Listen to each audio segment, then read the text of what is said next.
Dans cette formation, nous allons parler des interruptions. Pour montrer l'intérêt de faire appel à une interruption, on va commencer par réaliser un petit programme qui ne les utilise pas. Allez, c'est parti.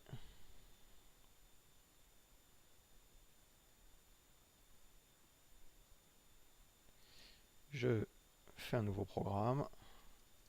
Je vais l'appeler No Interrupt.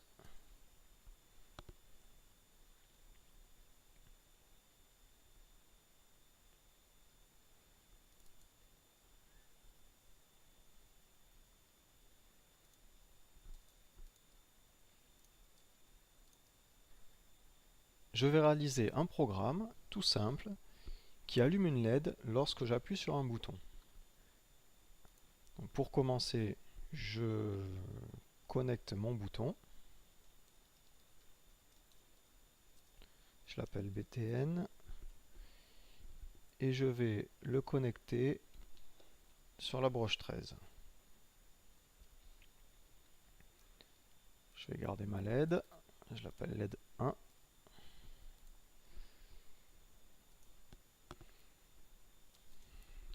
Et lorsque j'appuie sur le bouton, je vais allumer ou éteindre la LED. LED 1 égale non LED 1. Voilà, je change l'état de la LED. En même temps, j'aimerais bien connaître le nombre de fois où j'ai appuyé sur le bouton. Donc je vais créer en variable globale un petit compteur que j'initialise à 0. Et je vais faire counter++. Et je vais afficher la valeur du compteur.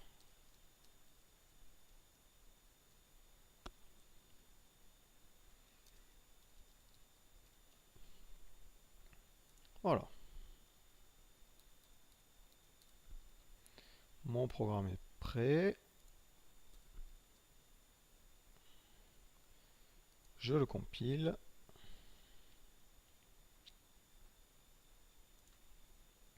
Je l'envoie dans la carte embed qui est déjà branchée.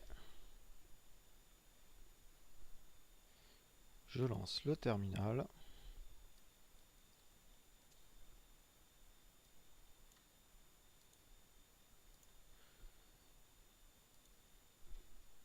Je redémarre la carte.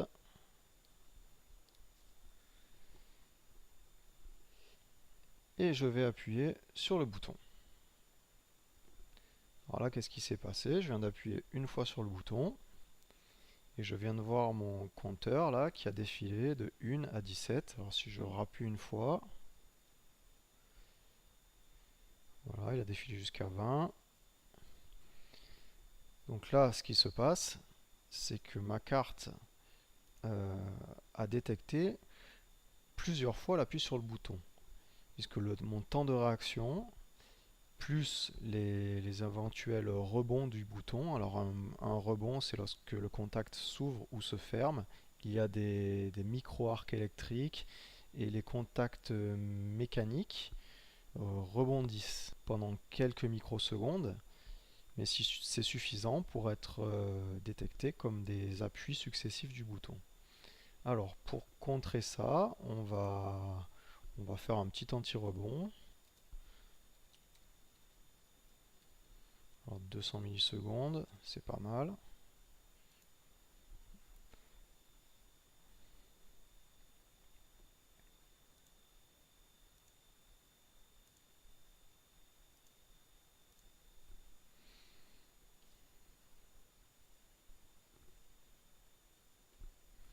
Je redémarre et je teste l'appui sur le bouton.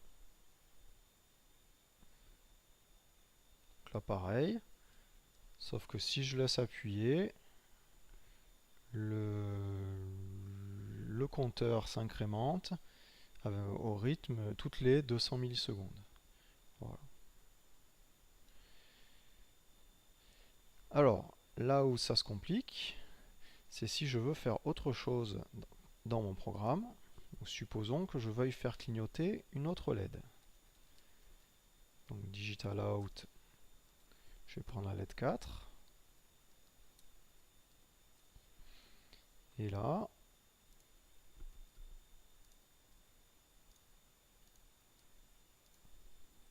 je vais allumer et éteindre la LED 4 toutes les secondes.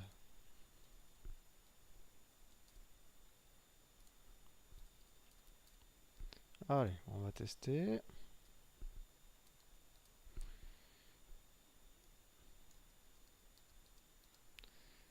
C'est parti.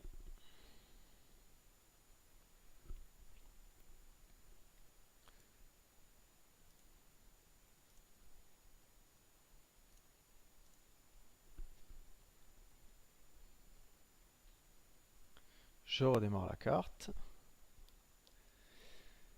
Donc la LED 4 clignote bien.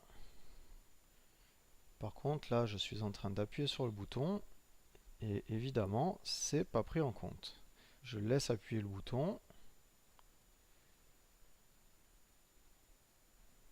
Et là, mon bouton n'est pris en compte que toutes les 2 secondes.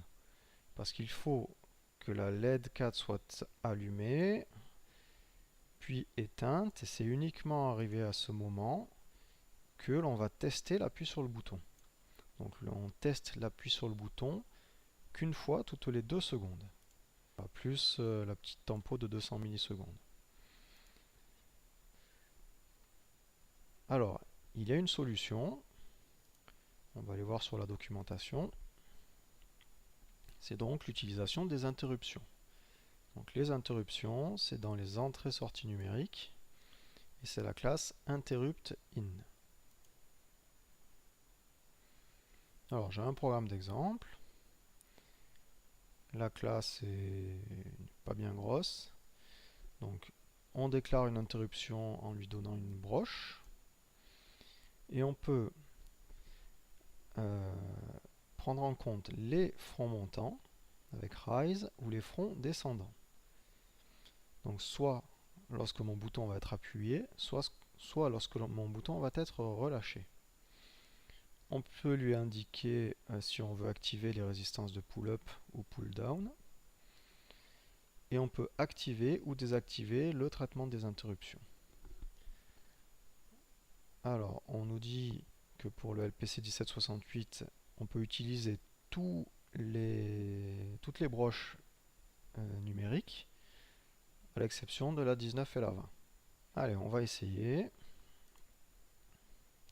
Alors, mon bouton là, je vais le transformer en interruption. Interruptine, BTN, P13. Je retourne sur la documentation. On va voir comment on déclare le traitement de l'interruption. Alors on a dit que c'était sur les fronts montants. Donc lorsque j'appuie sur le bouton, lorsque l'état du bouton passe de 0 vers 1, c'est bien Rise. Et on doit indiquer à l'intérieur de la fonction l'adresse de la fonction à appeler lorsque l'événement apparaît. Alors, je vais déjà déclarer cette fonction. Une contrainte quand même, 2 contraintes. La fonction ne doit rien renvoyer, il ne doit pas y avoir de return dans la fonction. Donc c'est une fonction de type void. Et elle ne doit pas non plus prendre d'arguments. Donc si on veut utiliser des variables, il faut utiliser une variable globale. C'est pour ça que j'ai déclaré la variable counter en global. Ou utiliser les pointeurs. Allez, void, je l'appelle trigger. Elle ne prend pas d'argument.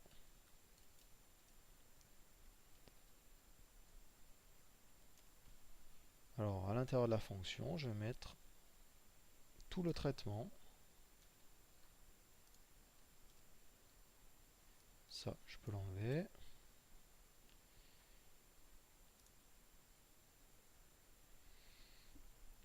La tempo est inutile puisque c'est un front. Donc tant que je relâche pas le bouton, une nouvelle interruption ne sera pas relancée. Voilà.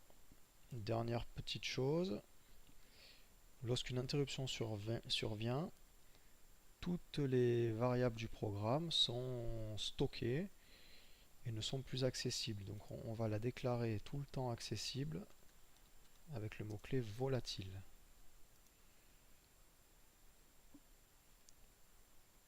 Allez, ça a l'air pas mal. Tant qu'on est dans les recommandations, voilà, c'est tout en bas. Donc on recommande, alors une ISR, c'est la fonction qui est appelée pendant l'interruption. ISR, ça veut dire Interrupt Service Routine. Donc une routine, c'est une fonction. Dans la fonction, on doit éviter de faire des appels aux fonctions wait, des boucles infinies ou des choses qui vont bloquer le retour au programme. Pareil, il déconseille l'utilisation de printf, de malloc, de new.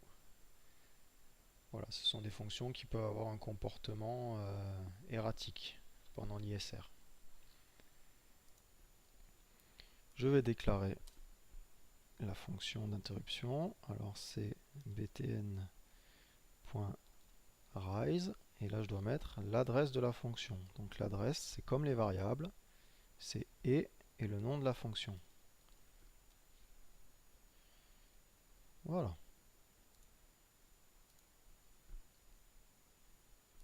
Allez, on va tester.